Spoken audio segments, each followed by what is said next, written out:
All right. Oh.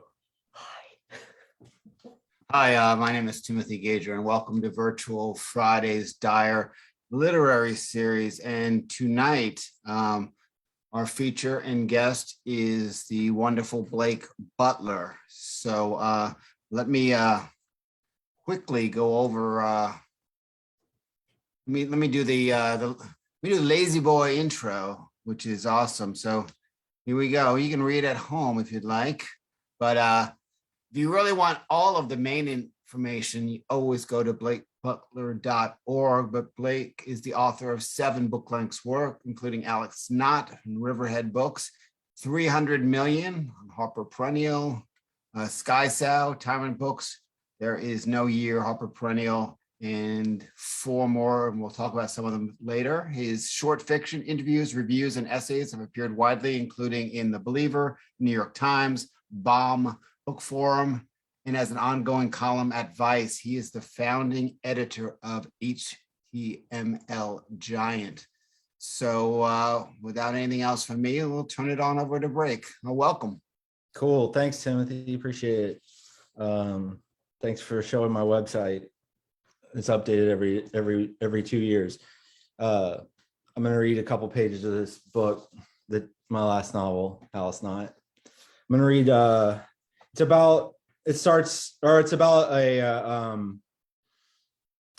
a corporation starts buying and destroying famous works of art and releasing videos of it on the internet that make people kind of go nuts. And Alice Knott is the owner of a piece of some artwork that has been the subject of these videos.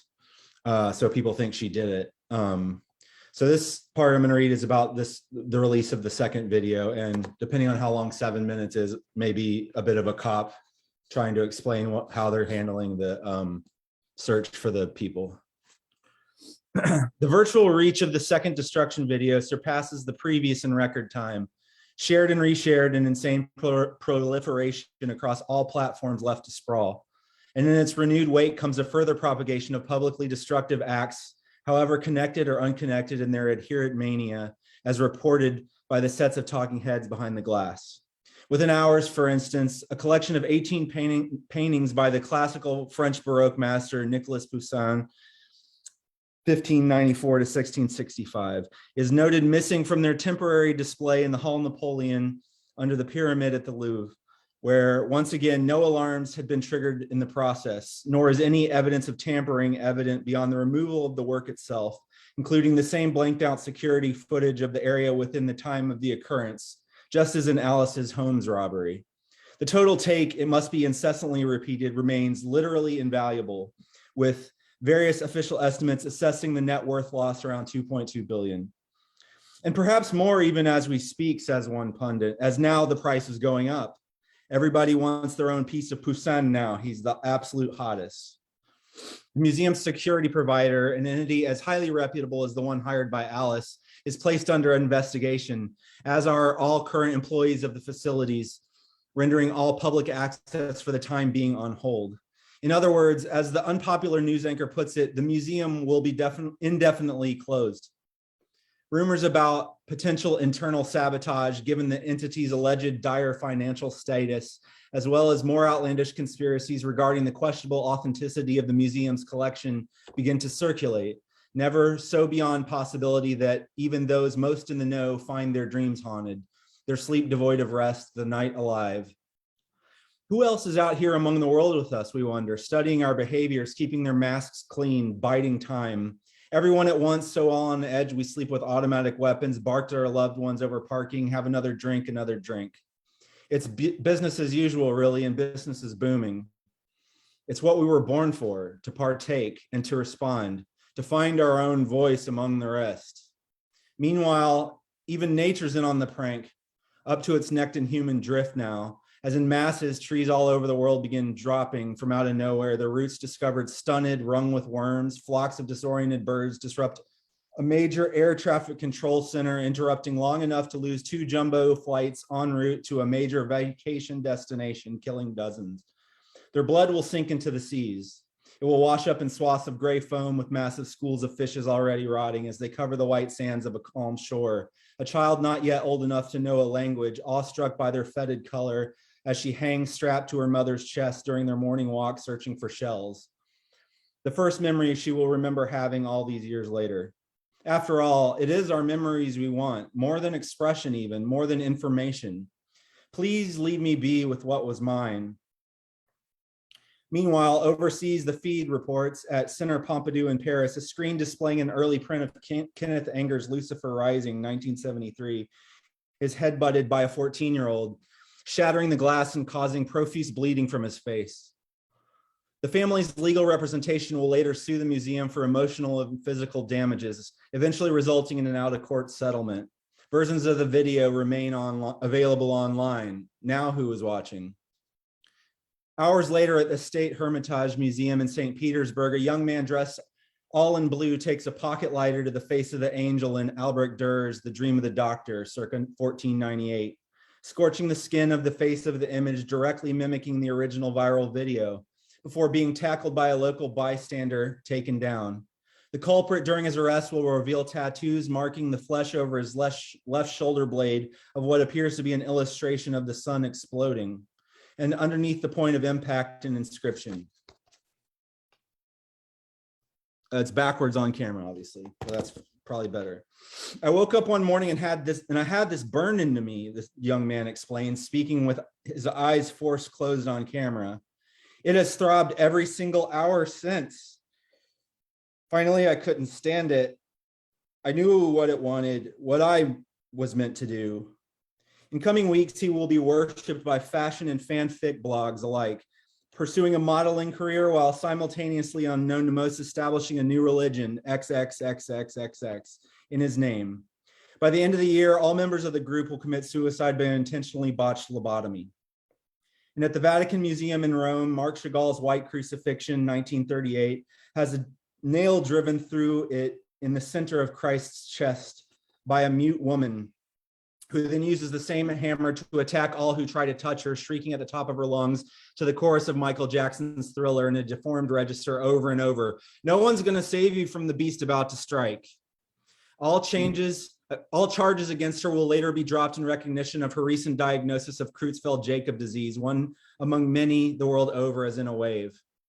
And at the Tokyo National Museum, Suzuki Hironobu's Woman Visiting the Shrine in the Night, Edo period, 18th century, takes 3 gunshots to the center of the forehead of its subject before the high school debate star wielding the gun turns the same weapon on herself, splattering her blood across the image, a gaudy mismatch for the composition. And at the National Gallery in London, still in the same day, Sunflowers by Vincent van Gogh, 1888, is spray painted over in neon pink with the words, the shit of Lord, injecting the phrase into the public lexicon as it replicates uncensored through our screens, destined to become trivia. And at the SF MoMA, Agnes Martin's Falling Blue, 1963, is beaten with the long lens of a camera attached to a vintage device loaded with an exposed roll of black and white film, which when developed reveals a series of pictures of the attacker smiling and happy with their family, waist deep in the darkened water of a man-made lake as once again the world approaches dusk.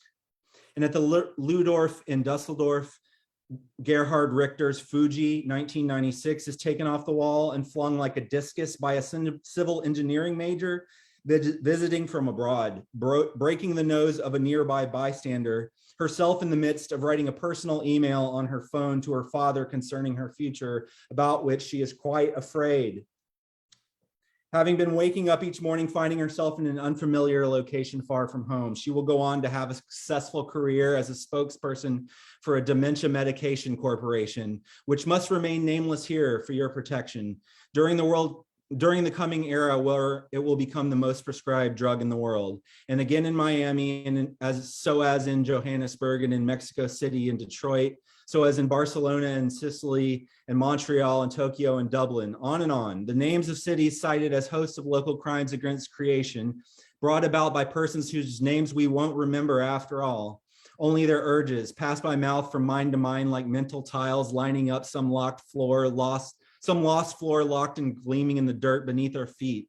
The tally of our steps together passing without clear marking, no matter where we imagine we might go, thereafter only remembered as emotions, so much weather, clogged in our secret longing for the for dreams of death of our ideas. Even the concept of the idea itself now feels like a plague of its own making. The loose ends of what could be done and what has not yet been, all flailing and flapping in the breeze of our communal desperation, as the shapes of faces of the arrested and the suspected through our TVs feed together back to back, as the list of affected works aggregates with increasing rapidity, the incurred damages tallied in moments of segue between acts of more ongoing social harm, the crashing of the planes into the ocean, or the menace of global warming, or the criminal acts of candidates for local office in the throes of their campaigns, or the newly discovered sex tape of the Surgeon General, or the dark object newly rumored to be growing on the dark side of the moon, or the reign of Alzheimer's or of Parkinson's, or whatever else we absorb between the colors of the commercials and the LCD glow of our laptops and on the airwaves flowing through us, whether we tune in to hear them now or not. Yeah, that's enough. That's 7 minutes for sure. Thanks very much, Blake. That was great. So this is your 7th book. Did that seem to happen quickly? No. This book was probably finished about 6 years ago. I've been rolling over on it again and again. I rewrote it from scratch twice and to get it right because it was in different incarnations. So no, this book the first draft took fast. I always write fast, but it took longer than any other thing I've written to get it to the form it's in. Got a first question rolling in. How did you come up with the idea for this book? I wrote down the idea in like 2006. I wrote down a corporation that buys art and destroys it. That was the idea. And then, so the first draft of the book I wrote, that was like one of probably 20 world-bearing ideas that I tried to wheel together into some kind of massive machine. And then I was like, oh, just pick, why am I having so much trouble? Because there's so many ideas. Let's pick one and try to be very clear about it this time. I like a lot of ideas. I like big messes, but this is like my attempt to be clear or something. Did any of the other 19 see the light of day, or? I don't know anymore where they are. Things get refolded back into things. I don't remember which ones ended up where, but I tend to end up repurposing things or just trashing them. But I don't think anything ever I published probably became much else of it. Now, your protagonist, Alice Knott, she's lonely, she's isolated, she's an art collector. She inherited a lot of the finances to do that. Is she based on someone that you know or yourself in any way? She's probably based on me a little bit, but I think mostly my mom. My mom had dementia and Alzheimer's, and was an art teacher, and wasn't rich like the woman in this book is. But I'm not sure that the woman in this book is actually rich either. There's a lot of questionable. It's not supposed to be clear. Well, I guess the person. It's I don't know. Yeah, it's based on my mom. I had named it Alice Knott because my mom said that asked me if I had read a book. She's like, have you read this? She's losing her mind. She's like, have you read this book by this person named Alice? And I was like, what? Who are you talking about, Mom? And she was like, well, I don't know, but any book by someone named Alice is probably good.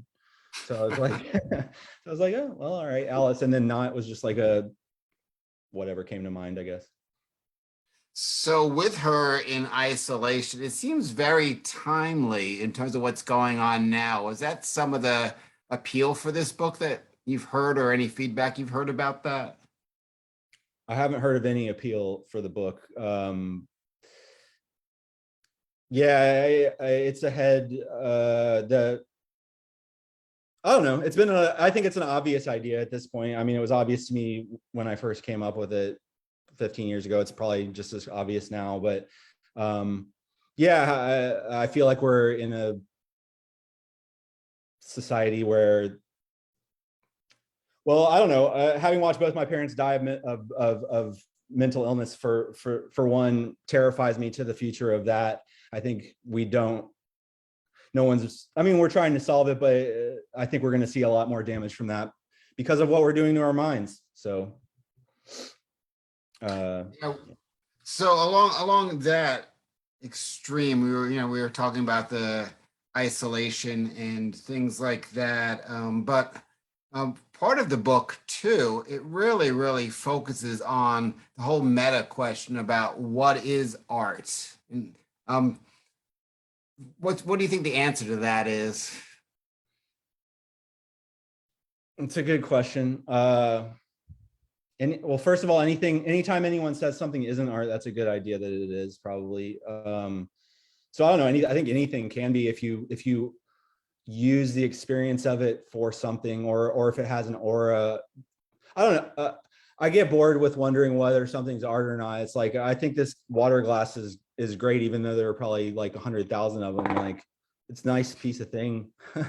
Some pieces of art take longer to make and are more put on pedestals, but we're surrounded by incredible objects that we've made our slaves. So I think everything's art, I guess. So John's responding to one of your comments about rewriting from scratch. He says it sounds very extreme. So what's the advantage of that instead of editing what you've already written? I mean, I like to edit what once I finally got the form of this book, I like revising more than I like writing. I think I'm a better editor than I am necessarily like a producer of content. So it takes me a long time of revising to get something hammered into what I want it to be. So I rewrote it twice because I wrote it and it sucked. And the first time I wrote it, like I said, there was 100 ideas in there and I was like struggling to hold my head. I knew it was too much. And then when I wrote it the second time, it was a first person protagonist from the experience of at the time it was a male, more like me, I guess. And then I didn't like the way that worked either. So it wasn't until I figured out that the protagonist, that it had to be third person, and that not only was art being destroyed, but the protagonist's mind is subject to the same destruction as the art, and there's a borderline there, and it's not even like an unreliable. I think all narrators are unreliable, so I'm not really interested in unreliable narrators, but I was interested in like I like third person omniscient for the book because it gives so much more space, and first person's got strengths of its own, but not for this topic, I think. Now, was it difficult to release a book in 2021? And do you miss going out and doing readings and presenting it as such? I feel it was a bad time for it to come out. It was like the beginning of the pandemic and everyone's on Zoom, and I don't like readings in general much myself. I like going to them sometimes, but I don't really like reading my own stuff that often. I've probably read from this book that this may be the second or third time. I don't know. It just like comes out of my mouth different than it is in my head. And I like the head experience of reading. So I don't miss doing book events. I wish I could do less. I wish there was some way to like not have to give a shit so much, but you got to be a salesman these days to get anything like on the radar for even the 1 week that it might show up. So, I mean, at the same time, I'm very grateful that I never thought I'd put a book out on press in hardback. Everyone did a really nice thing. And yeah, it was just like, it was also like a really messed up time in my personal life. So I almost didn't even notice that it came out. And I'm only just now realizing like, oh yeah, I put a book out last year, sort of. Now, on your website, I saw that some of the blurbs and endorsements for Alice Knott were by some of my favorite writers. So I also know that, Blake must be pretty connected to some pretty cool people. So I'm going to give you 4 quick names and give me the connection in 5 words or less. We'll do a speed round here. 5 words. Ready? Okay. Laura Vandenberg. Baltimore. Known her long time. Alexander Kleeman. Brilliant novelist. Don't know her. Okay. Lydia Yuknovich. Lydia is a warrior. Editors. Same editor. All right, John Domini, or Domini. I had him on this, and I did pronounce his name correctly then, and for some reason I just decided not to pronounce it correctly here.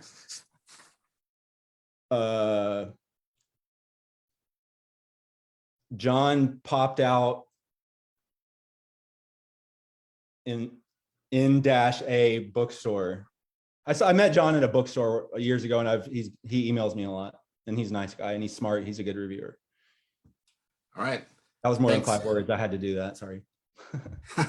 Well, John will be very pleased you gave him 13 to 17. All right, so Alice Knott. So your previous book was called 300 Million, and it was described as a very dystopian type of book, a lot of society breaking down in a violent way.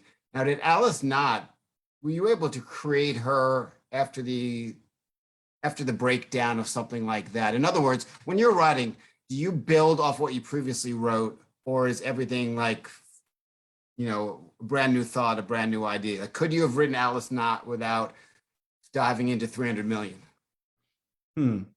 Well, there's a direct link that's kind of buried deep in it, but the worlds are definitively connected, but I almost did it in a way no one would ever notice just because I wanted to for myself. I think it all kind of takes I think reality is dystopian by nature, and so it all takes place within the same reality. I think all books take place. Every book is in the same reality. Yeah, they're all connected. I could have written this without 300 million because it doesn't really rely on it very much, but it is a building. I don't know. 300 million was kind of like, I was in a really messed up headspace when I wrote that. I was really trying to burn down my life, and I was trying to write a book that would be rejected by my editor. I wanted to write the meanest, most vile thing I could. And Alice Knott, I was like, oh, I already did that. So now what do? The book that most inspired me of this was Crying a Lot 49, because Pynchon said he wrote Crying a Lot 49 so that he could get permission to write Gravity's Rainbow, or get the social cachet rather to write Gravity's Rainbow. And I was like, yeah, okay. So sit down and be a good boy for a minute and write something that more people can listen to, even though that didn't necessarily come through. It was more like, let me try to be normal as in my own way. So maybe it'll hit harder or something. I don't know. All right, I'm going. You're asking? Yeah, because I asked like 8 questions there, and only one of them was clear. So you did a great job in answering them. Cool. Let's jump a little back. You're the founder of HTMLGIANT, and HTMLGIANT was actually an amazing group promotion type of site. And in fact, there was a lot of resentments from other writers about it. But anyway, just tell me something about that. It was like an all-star team that was promoted in there. So who came out from there that people might know? Well, the premise in the beginning was Blogspot was like how I kept in touch with my writing friends, and I was going to 20 different blog spots a day to keep up with people I don't even remember anymore, just a whole bunch of people. And then we were like, let's all put all these blogs on one blog, and then everyone will have their one place to go instead of 20 websites. And then there was I don't know, in the beginning, it was just really loose and broing around and being silly, and that spirit kind of stuck with it no matter what we did. I feel like there was a lot of serious criticism, intellectual discourse, and ideas. I don't give a shit about selling books or who made a career out of it. I mean, I did to some degree, but and yeah, I guess it'd be easy to say Roxane Gay come out at HTMLGIANT, but really everyone just put in whatever they put into it.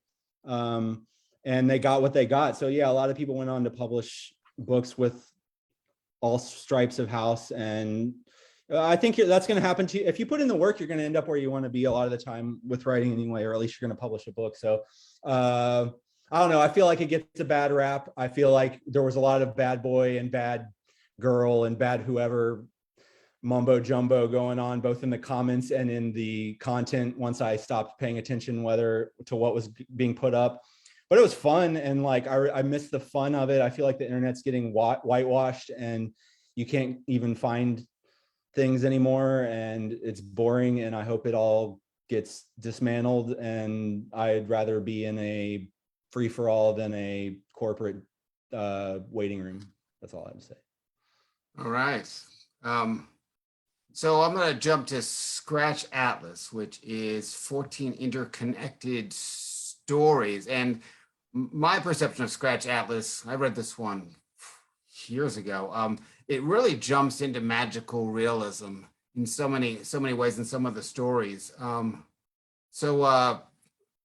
with that, do you find yourself a little bit less likely to go there in your full-length novels, or is it still on the burner?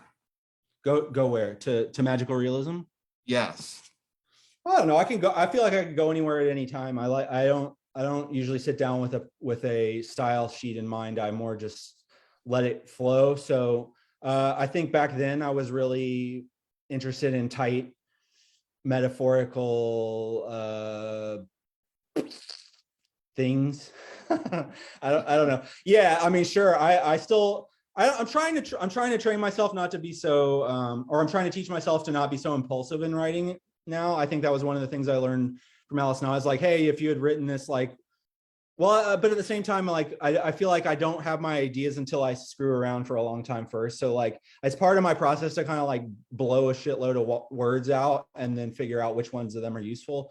So I still write crazy stuff. I've been writing mostly. I haven't written fiction in a couple years now, just because I've been working on remembering how to write and write. I'm writing a nonfiction book now, so I'm kind of excited to get back to writing fiction. I'd like to see what is there. I don't know what kind of stuff will be behind the curtain there, but I needed a long break, I think. So yeah, I like magical realism. I like all the different.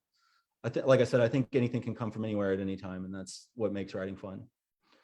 All right. Last question I'm going to ask you about your book, Nothing: A Portrait of Insomnia, and that's a book of essays and very memoir-esque. I didn't actually read this one, but how did you get out of that headspace, or how did you get out of that insomnia? Because I mean, some of the workings there branched into what happens when someone is so sleep deprived. What is reality? What is real? What exists? Was it difficult to get out of that headspace, and were you able to do it quickly? I don't think I'm out of it. I've figured out ways to make myself sleep better. Like I've got tricks and stuff, but I mean, like a week ago, I had been sleeping really well, and I said it out loud, like I'm sleeping really well lately. And then the last week, I haven't really slept that much. So it's always been a like back and forth, like good times, bad times. Usually when the weather changes, it gets worse, but I don't know. I think that's just kind of my persona too. Like I'm used to operating on low amounts of sleep. I like being up at night more than I like being out in the daytime.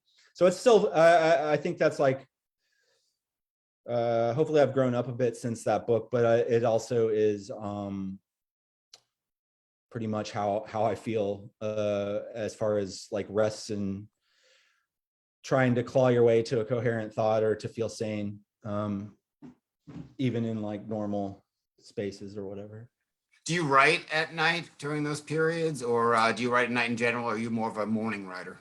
I used to be a night guy, and now I realize one of the things I've limited myself on is like anything that turns my brain on it's all brain stuff. So if I can avoid doing brain generating stuff, I mean, I still will kind of like stupidly choose to work, even though I know I'm going to be up all night if I keep working. But yeah, I try to write in the morning. I try to like have nothing be in between me and the bed. And like when I wake up, I kind of stumble in there and just stay in that same space. Or well, that's been changing again because I'm writing not fiction now. But yeah, it's hard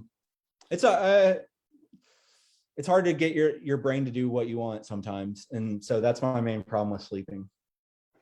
Well, I really want to thank you for your reading and your honesty in answering these questions. And I also want people to check out his latest novel here, Alice Knott, that he read from. And it's available in hardcover there, and you can buy it off the Penguin Random House website if you'd like. And definitely support your writers during the pandemic, because it's hard for them to get out and do what they do. It'd be it's not too late for a nice book for Christmas to give or just to receive for yourself. So thank you so much, Blake. Hey, thank you, Timothy. I appreciate it, man. Good questions. And those that watched on the streaming service on Facebook, thanks for watching. And if you would like to read in the open mic coming up, just use the Zoom link that's on that same site. So check it out. And, we welcome you. And I'll see you in a couple weeks. I've got the 2 weeks off. So